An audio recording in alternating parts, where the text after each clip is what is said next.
ان تمام حقوق کا حفاظت کرتا ہے۔ ہمیں دین اسلام کی تشریح عالمی انسانیت کے لیے رحمت و برکت کے طور پر پیش کرنا چاہیے۔ اسلام کسی کا دشمن نہیں ہے۔ اسلام ہدایت کا ایک راستہ ہے، جس نے قبول کر لیا اور اس راستے پر چلا اور اس راستے پر چلنے کا حق ادا کیا، اس کے تقاضوں کو سمجھا، پھر تقاضوں کو پورا کیا، تو وہ سوائے امن اور سلامتی کے اور کچھ نہیں دیتا۔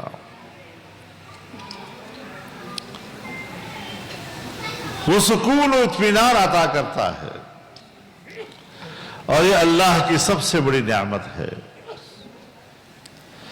اور جب اللہ ایک نعمت عطا کرتا ہے تو نعمت شکر کا تقاضا کرتا ہے۔ اگر اللہ تعالیٰ نے ہمیں دین اسلام عطا کیا ہے، ایمان عطا کیا ہے، تو پھر ظاہر ہے کہ اس کا شکر بھی واجب ہے۔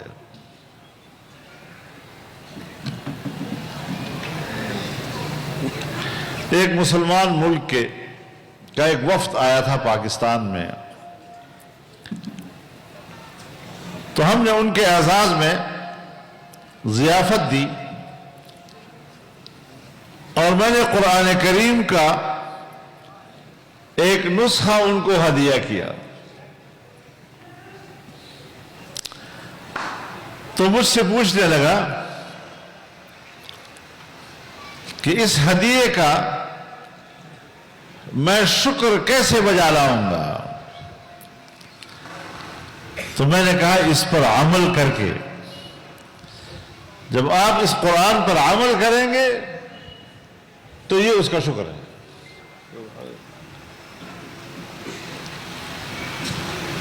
تو اللہ تعالی ہمیں اس دین متین پر عمل کرنے کی توفیق عطا فرمائے۔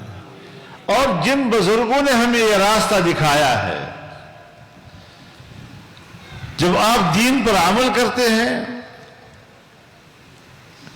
دین کو پڑھتے ہیں، دین کو پڑھاتے ہیں، تو یہ ان اکابرین کے لیے صدقہ جاریہ بنتا ہے، اس کا ثواب ان کو بھی ملتا ہے، اور یہ ثواب کا سلسلہ جاری رہتا ہے۔ ہمارے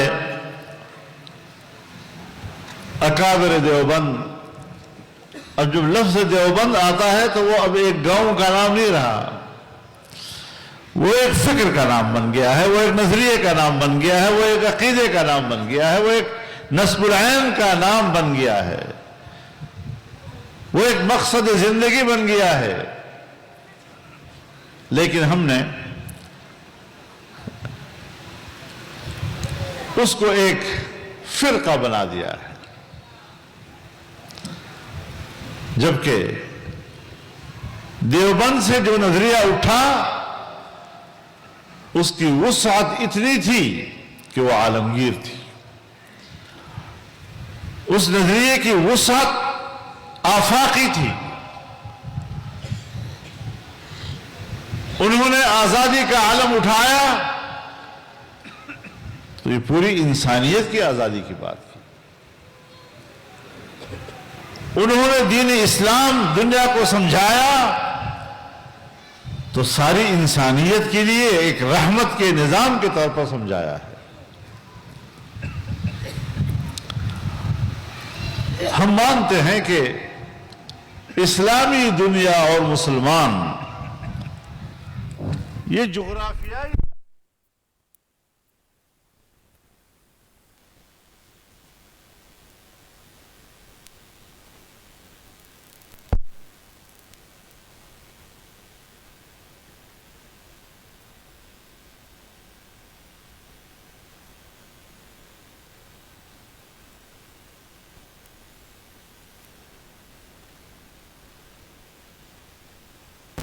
نظامی تقسیمیں ہیں، یہ عقیدے کو تقسیم نہیں کر سکتے، یہ امت کی روحانی وحدت کو تقسیم نہیں کرتے. امت کے اندر اخوت اور بھائی چارہ پوری اسلامی دنیا میں آج بھی ہے،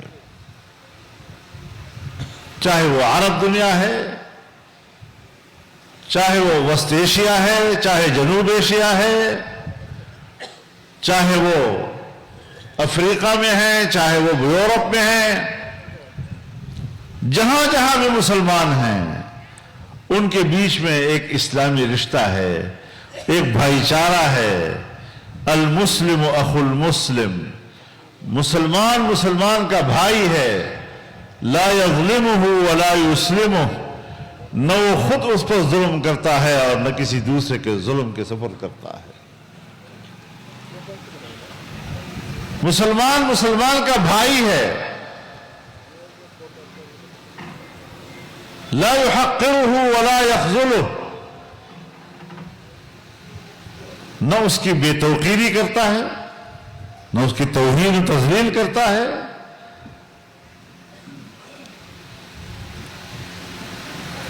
نہ اس کو شرمندہ کرتا ہے. اسلام دوسرے کو عزت دینے کا نام ہے. اسلام دوسرے کو احترام دینے کا نام ہے. جب آپ کسی کو احترام دیتے ہیں تو آپ بڑے لگتے ہیں. تو ہمارے اکابر نے ہمیں دو چیزیں عطا کی ہیں، ایک عقیدہ اور نظریہ، اور ایک اس عقیدے اور نظریے کے لیے کام کرنے کا منہج اور رویہ. اب یہ دونوں چیزیں ہمارے پاس امانت ہیں.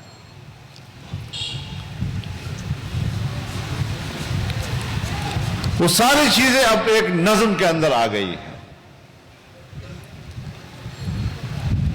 اور آنے والی نسلوں کا فرض بنتا ہے کہ وہ اس نظریے اور عقیدے کو اپنے اکابر کے منہج اور رویے کے ساتھ حفاظت کا انتظام کریں.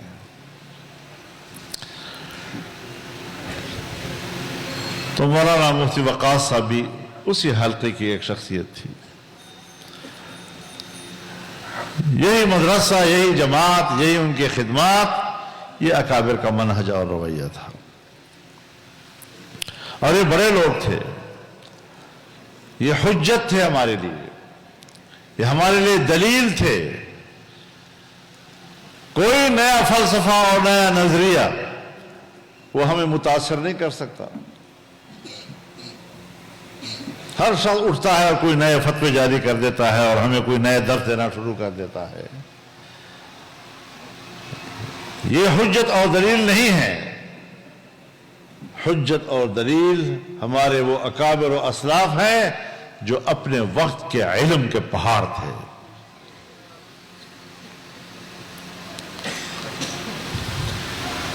آج دنیا کے گوشے گوشے میں